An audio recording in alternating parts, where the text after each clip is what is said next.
চাকরিহারাদের লাঠিপেটা পুলিশের, শিক্ষা ব্যবস্থা আজ কলঙ্কিত।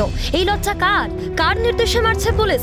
সংবাদ মাধ্যমের সামনে ক্ষোভ উগরে জগন্নাথ চট্টোপাধ্যায় বলেন, 26,000 চাকরিহারার পেটে লাথি মারার দায় রাজ্য সরকারকে নিতে হবে। নিশানায় মুখ্যমন্ত্রী মমতা বন্দ্যোপাধ্যায়। চাকরি বিক্রি করার পর দেখা গেছে যে 26,000 লোকের চাকরি অনিশ্চিত হয়ে গেছে। এই পেটে লাথি মারার সম্পূর্ণ দায়িত্ব মমতা বন্দ্যোপাধ্যায়ের, কারণ এর জন্য দায়ী তিনি, দায়ও তার। তাই পুলিশ হলো public servant, they should answer the people. আমরা সেই প্রশ্ন নিয়ে যাচ্ছি, পুলিশকে কে ইনস্ট্রাকশন দিয়েছে? মমতা বন্দ্যোপাধ্যায় কি বলেছে? তা সেটা পুলিশ বলে দিক যে মমতা বন্দ্যোপাধ্যায়ের নির্দেশে তারা যোগ্য শিক্ষক শিক্ষিকাদেরকে পিটাচ্ছে।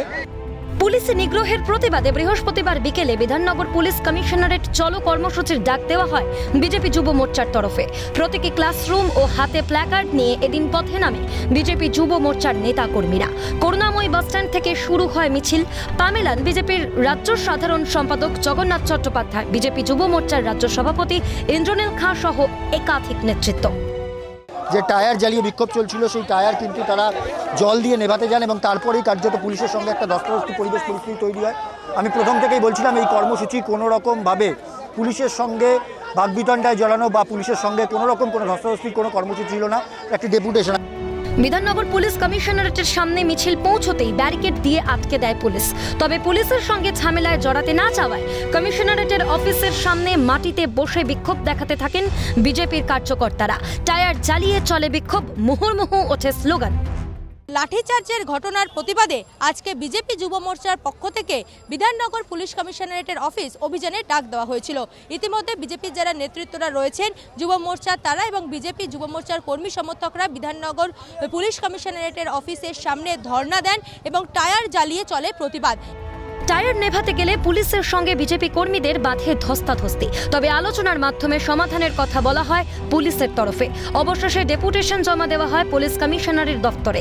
এদিন বিজেপির রাজ্য সাধারণ সম্পাদক জগন্নাথ চট্টোপাধ্যায় বলেন, বিজেপির চ্যালেঞ্জের কাছে হার স্বীকার করেছে পুলিশ। বিধাননগর পুলিশ কমিশনারকে চ্যালেঞ্জ দিয়েছিলাম যে শিক্ষকদের উপর লাঠি চালিয়েছেন, বের করুন আপনার লাঠি। আপনার লাঠি আমরাও আমার পিঠে নিতে চাই। কিন্তু আজকে বিধাননগর পুলিশ কমিশনার শান্ত ছেলে, ভদ্র ছেলে হয়ে হেলমেট পরে পুলিশ কমিশনারের অফিস রক্ষা করছে। আমাদের চ্যালেঞ্জের কাছে পুলিশ হার স্বীকার করেছে। পুলিশ কমিশনার নিজে বলেছেন আমাদের প্রতিনিধি দলের সঙ্গে দেখা করবেন। আমাদের প্রতিনিধি দল গেছে। আমরা ঠিক জানতে চাই যে 7 দিন আগে কেন শিক্ষকদের উপর লাঠি মারলেন। তাদের সঙ্গেও তো আলোচনাটাই করতে পারতেন। যদি যথোপযুক্ত জবাব না পায় তাহলে আমাদের এই আন্দোলন আরও চলবে, আরও তীব্রতর, আরও আক্রমণাত্মক হবে। বিজেপির হুঙ্কারের পর চুপ থাকেনি তৃণমূলও। নিচু মানের রাজনীতি করছে বিজেপি। খোঁচা তৃণমূল রাজ্য সহ সভাপতি জয়প্রকাশ মজুমদারের। একই সঙ্গে নিশানা চাকরিহারাদের। বিজেপি এত নিচু মানের রাজনীতি করছে কেন?